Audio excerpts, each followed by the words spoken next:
22347. Saya dari Universitas Islam Negeri Sumatera Utara, Fakultas Ilmu Tarbiyah dan Keguruan, Prodi Tadris IPS.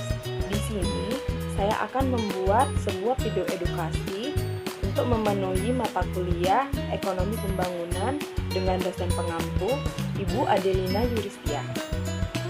Judul video edukasi saya ialah Konsep Pembangunan Berkelanjutan. Nah, jadi pada video ini kita akan membahas tentang konsep pembangunan berkelanjutan. Jadi saya memilih tema ini karena ini sangat penting menyangkut bagaimana kita membangun masyarakat dan ekonomi tanpa mengorbankan masa depan dan generasi mendatang. Mari kita pahami konsep ini lebih dalam yuk. Untuk yang pertama kita akan bahas definisi pembangunan berkelanjutan. Nah, pembangunan berkelanjutan yang adalah pembangunan yang memenuhi kebutuhan saat ini tanpa mengorbankan kemampuan generasi mendatang untuk memenuhi kebutuhan mereka. Contohnya pengelolaan sumber daya alam secara bijak. Nah, sebenarnya apa sih pembangunan berkelanjutan itu? Pembangunan berkelanjutan adalah cara kita memenuhi kebutuhan saat ini seperti makanan, tempat tinggal, dan pekerjaan tanpa mengorbankan generasi mendatang. Misalnya, jika kita menggunakan sumber daya alam seperti kayu, kita harus memastikan menanam pohon baru agar generasi mendatang juga bisa menggunakannya. Intinya adalah keseimbangan antara kebutuhan sekarang dan masa depan. Yang kedua adalah pilar pembangunan berkelanjutan. Yang pertama ialah ekonomi, meningkatkan kesejahteraan ekonomi masyarakat. Yang kedua, sosial, mengurangi kesenjangan dan menciptakan keadilan. Yang ketiga, lingkungan, itu menjaga kelestarian sumber daya alam. Nah, ada 3 pilar utama dalam pembangunan berkelanjutan, yaitu ekonomi, sosial, dan lingkungan. Pilar ekonomi ini mengacu bagaimana kita bisa meningkatkan kesejahteraan tanpa mengeksploitasi sumber daya terlalu banyak.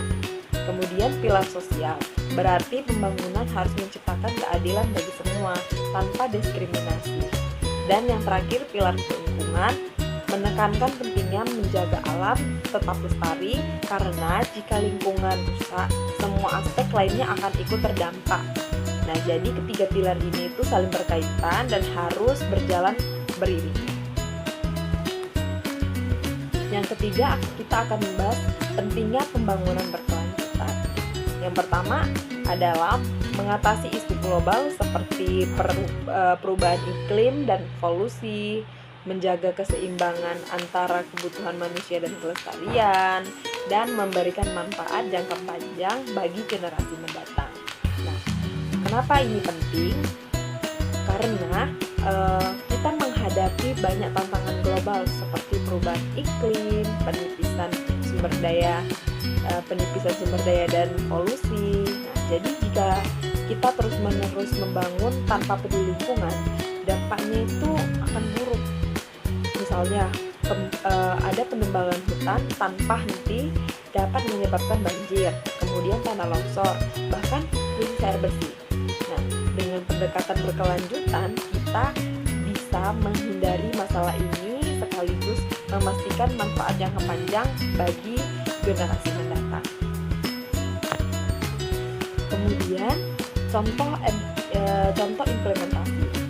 Yang pertama ialah kebijakan energi terbarukan seperti penggunaan tenaga surya. Yang kedua, pengelolaan limbah dengan metode daur ulang. Yang ketiga, mendorong pendidikan tentang kesadaran lingkungan. Dan yang keempat, Sustainable Development Goals atau SDGs. Nah, lalu bagaimana cara kita menerapkannya? Nah, salah satu nyata adalah penggunaan energi terbarukan seperti tenaga surya dan angin. Selain itu, banyak negara sekarang itu mendorong pengelolaan limbah dengan cara daur ulang. Yang kemudian kita juga perlu memberikan pendidikan tentang kesadaran lingkungan sejak dini agar generasi muda tumbuh dengan pemahaman yang lebih baik tentang pentingnya menjaga bumi. Nah, Contoh lain yang lebih luas itu adalah SDGs atau Sustainable Development Goals yang menjadi paduan global untuk membangun berkelanjutan. Selanjutnya kita akan membahas tantangan dalam implementasi. Yang pertama ialah konflik kepentingan antara pertumbuhan ekonomi dan pelestarian lingkungan. Yang kedua, kurangnya kesadaran masyarakat. Dan yang ketiga ialah keterbatasan pembiayaan untuk proyek ramah lingkungan. Nah, jadi dari ketiga tantangan ini kita tidak bisa menutup mata terhadap tantangan dalam menerapkan pembangunan berkelanjutan. Ada banyak konflik kepentingan, misalnya itu seperti antara kebutuhan ekonomi dan untuk pembangunan infrastruktur dengan perlindungan lingkungan. Selain itu, masih banyak masyarakat yang kurang peduli atau tidak memahami pentingnya berkelanjutan. Pembiayaan juga sering menjadi kendala karena proyek ramah lingkungan itu cenderung membutuhkan dana yang lebih besar. Nah, untuk mengatasinya, kita membutuhkan kolaborasi antara pemerintah, swasta, dan masyarakat. Pembahasan yang terakhir ialah relevansi untuk kehidupan sehari-hari. Yang pertama ialah menghemat energi di rumah, mendukung produk lokal yang ramah lingkungan. Yang ketiga, mendaur ulang barang yang tidak terpakai. Dan yang keempat ialah berpartisipasi dalam program lingkungan seperti penanaman pohon. Jadi kita sering berpikir bahwa pembangunan berkelanjutan itu hanya tugas pemerintah atau perusahaan besar saja. Padahal kita bisa berkontribusi dalam kehidupan sehari-hari. Misalnya menghemat listrik di rumah, mendukung produk lokal, atau mendaur ulang barang yang tidak terpakai. Nah, langkah-langkah kecil seperti ini itu jika dilakukan bersama-sama bisa memberikan dampak besar bagi masa depan. Jadi, yang bisa kita lakukan sekarang mungkin hanya sebagian kecil yang dari penjelasan saya yang bisa kita lakukan sekarang. Yuk kita jaga bumi kita yuk dengan menjaga lingkungan kita dengan cara-cara yang saya berikan di atas. Bisa kita tarik kesimpulan bahwa ekonomi pembangunan berkelanjutan bukan hanya tentang membangun, tapi tentang memastikan bahwa pembangunan tersebut tidak merugikan masa depan. Nah, ini adalah tanggung jawab kita bersama. Mulailah dengan langkah kecil yang bisa kita lakukan hari ini, misalnya menghemat energi, mendukung produk lokal, atau ajak orang-orang sekitar untuk peduli lingkungan. Setiap tindakan kecil,